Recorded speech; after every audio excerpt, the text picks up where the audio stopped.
人族当真是奇妙的种族，有那般冷酷无情的冷面老道，也有教主哥哥这般稳重文雅、温文儒雅、温和英武、温柔善良的翩翩君子。这或许便是天地主角该有的风采吧。李长寿问：你是为你醍醐灌顶，是要你也去参加三教源流大会吗？敖乙重重点头，将师父乌云大仙赐下的玉龟壳让他全权代表乌云大仙之事，毫不犹豫地就讲了出来。李长寿顿时将此事记下，随口问道：金鳌岛有许多前辈要去这次大会吗？敖乙顿时面色有些古怪，但还是道了一句：原本去参加这次大会的不过是12、3位师叔师兄，但此前门外大弟子赵师叔来了一趟金鳌岛，对岛上同教训话，让我们多出些人去三教源流大会，以增三教声威。现在估摸着有3、400位岛上仙人要一同去众神州了，只是我知晓的岛上10天军便有6位会前往。李长寿一脸的黑线，这是要去跨州干架吗？话又说回来，我的圣人老爷示下赶去三教源流大会，我家圣人该不会是让他还不够200岁的无志青年小弟子去给阐齐两教拉架吧？这定不可能。圣人老爷是何等的睿智，如何会做这般哎呀，倒也真不好说呀。我还是要留起手随时走人的准备，到时候若是场面不对，就立刻见机开溜。这时敖乙又说，他听一位师叔讲，其他几处在五部洲的仙岛，蓬莱、九龙诸岛，赵公明也过去了，喊上了不少上古成名的教内高手。李长寿闻言禁不住一手扶额，叹道：这次大会不应当是中神州三教仙宗的集会吗？截教诛仙岛为截教道源之地，有诸多圣人老爷的记名弟子，怎么？敖乙笑道：具体如何我们也不太清楚，但这次定会十分热闹。热闹啊，确实是会十分热闹。李长寿的心底已经不由浮现出了这般画面，三教仙宗齐聚一堂，阐教玉虚宫的几位大罗金仙带着10几位仙人前来观礼，而与之对应，截教诛仙岛之仙乌压压一片。阐教这边见状，立马拿出了传信玉符，开始摇人，就说：哎呀，广成子大师兄，他们截教人太多了，您把12金仙都喊上，不行也请云中子、南极仙翁和燃灯副教主他们也来一趟，记得带上宝物和阵图啊。这要是一言不合，两边打起来的概率着实是太大了一些吧。他们人教就完全不能与两边相比，顶多也就是2、3人，根本就不是一个量级的。李长寿的心底呻吟2声，对前路再次充满了忧虑和不安。跑路的手段我还是再多准备一点吧。到此刻，渡仙门一行即将出发，李长寿还是未能看透自家圣人到底让他去这个三教大会做什么。李长寿又对敖乙叮嘱了一些有关南海海神教之事，两个人便断了神念交流，从自己构筑的梦境中挣脱了出来。李长寿缓缓睁开双眼，入目便见丹房之外正一同走来的师父和师妹。百凡殿的钟声恰好响起，李长寿撩起道袍下摆，长身而起，对着师父做了一个道揖：师父，弟子这就随门内一同赶往中神州了。齐元老道叮嘱：勿要惹是生非，记得为门内多出些主意，担当好领队之责。弟子领命。李长寿笑着道了句，走出门外，脚下渐渐地生出一朵白云。李长寿看着自己的小师妹，又道：灵儿，你在山中安稳修行，莫要给师父添乱。时刻记得，我给你的宝囊不可离身。若是峰上遇到麻烦，你就去丹顶峰寻万凌云长老。我记下了。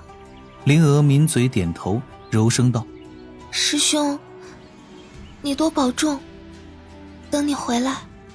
李长寿淡然道：100遍。灵娥顿时想起了吻经的内容，里面这句话等你回来我们就，这正是10大禁忌句式之一。灵娥扁了扁嘴，委委屈屈地应了一声李长寿笑着做了一个浅浅的道揖，灵娥也忙低头回礼。随后李长寿对笑呵呵完全不知道怎么回事但就是很开心的徐元老道道了一声：师父，弟子这就去了。哦，去吧去吧。齐元摆摆手，李长寿驾云后退数丈，方才转过身形，飞往破天峰。破天峰旁，一座100丈长、数10丈高，各处都是金碧辉煌的法宝船，已经悬浮了几日。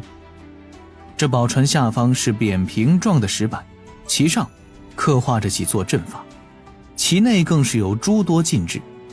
这般巨大的宝船虽然造价不菲，但是堕仙门还是造得起的。可这个法宝就是一个零食粉碎机呀，飞1000里，平均10号要过100。哎呀，这真是要了老命了。若非是这般大事，各位长老也舍不得将这艘宝船给拿出来用。到百幡殿集合时，李长寿很自然的就站到了角落中，躲在那3名无名义士的雕像前，没有引起任何人的关注。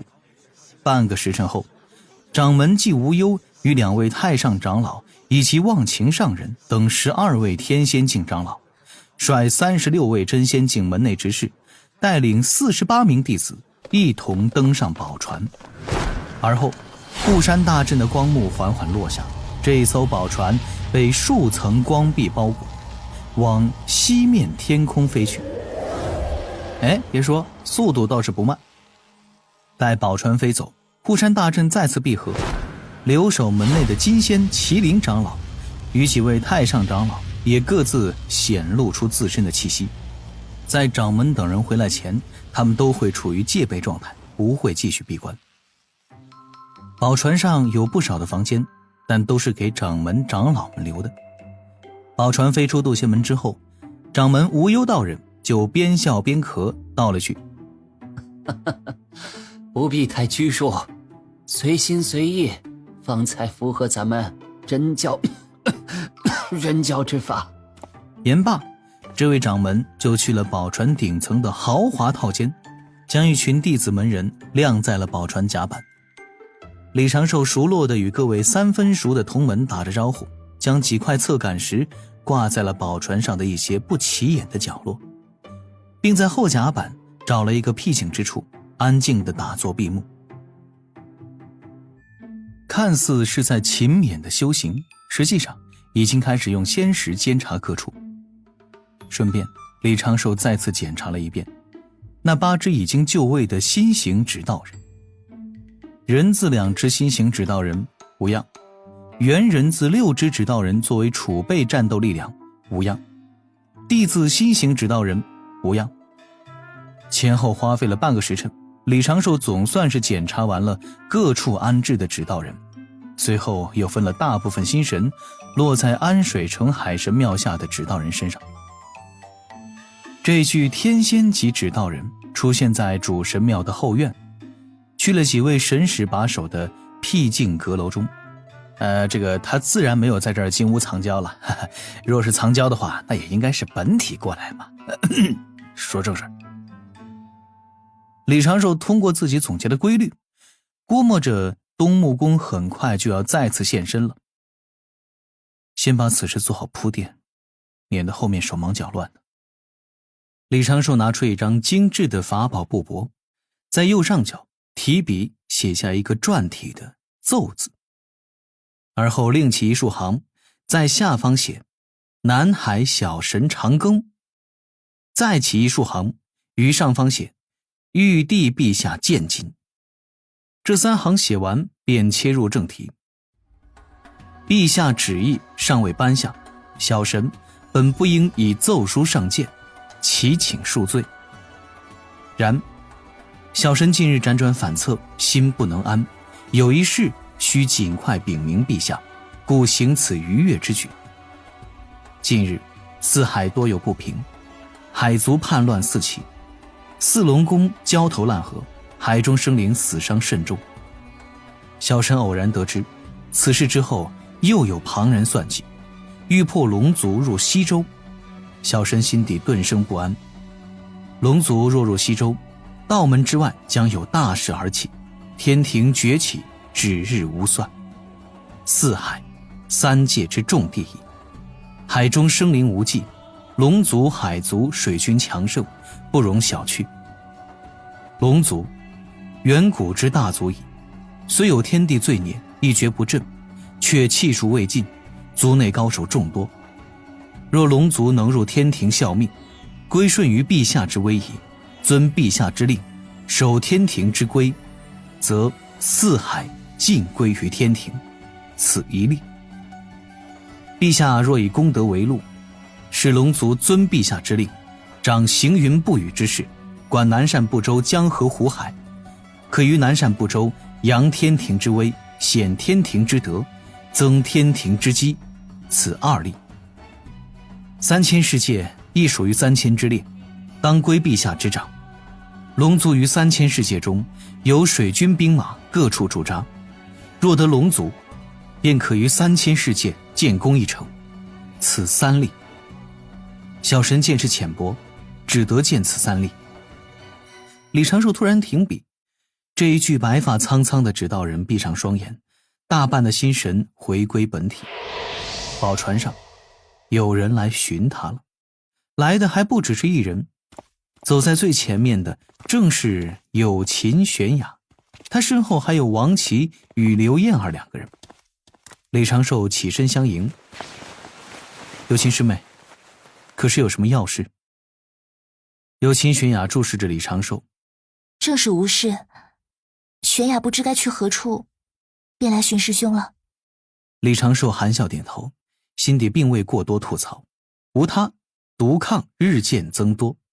反倒是王琦和刘燕儿并非是过来闲聊，而是王琦有要事来求李长寿。是这样，长寿师兄。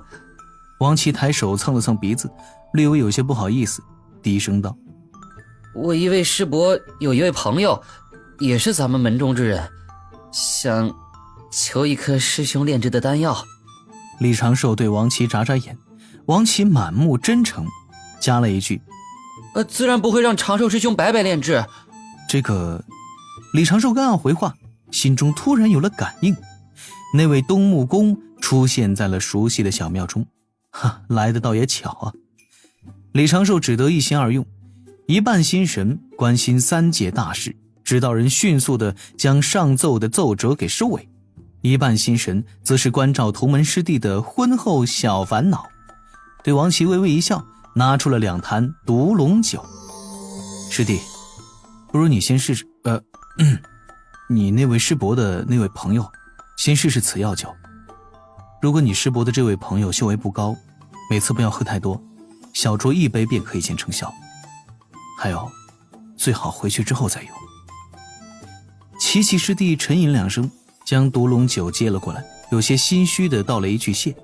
一旁的刘燕儿却是看向别处，霞飞双颊。李长寿又叮嘱了一句：切记，回去再用。王琦连连点头，言说一定一定。好！凌霄宝殿高台之上，白袍青年一声大喝，让台下的东木公禁不住哆嗦了一下。就听得玉帝昊天朗声大笑，手掌不断地拍着书案，口中啧啧称奇：长庚爱卿所言，甚得吾心。此事吾已心系多年，近日终于有位爱卿谏言。为何吾至今才与长庚？四海可定矣。东木公低头不敢说话，心底却是一阵赞叹。这一份禁言是他2个时辰前在南海海神庙拿到的。入手之后，东木公立刻马不停蹄，云步停飘，速速赶回来，奉给了陛下。多少年了，未见玉帝陛下这般开心过。东木公的心底多少也明白陛下每句话的潜藏含义。心系多年，今日终于有位爱卿谏言此事，就代表着陛下其实也没想到这一块有豁然开朗之感。这长庚道友真高人矣，恭喜陛下！东木公拱手。而今得安抚四海之际，3界归心，指日可待。木公所言有些夸大。如今3界有几位圣人老爷主持，道门3教护卫天地平稳，是否归心于吾并不太重要，3界安稳便可。东木公顿时动容，心底却是暗笑。陛下自与南海海神相见之后，平日里言行举止也变得稳妥了许多。当然，这话他当臣子的不敢多说，只能低头感叹。陛下心胸宽广，老臣实难企及。昊天微微一笑，看着面前这道还热乎的布帛，眼底满是赞赏，也是心潮起伏。收龙族而定四海，行云雨而显天威，掌湖海以稳天地，借水军以谋3000。这一道奏折谏言让昊天看到了天庭崛起的关键时刻，像是突然就找到了一扇大门，推开以后便是一条光明坦途。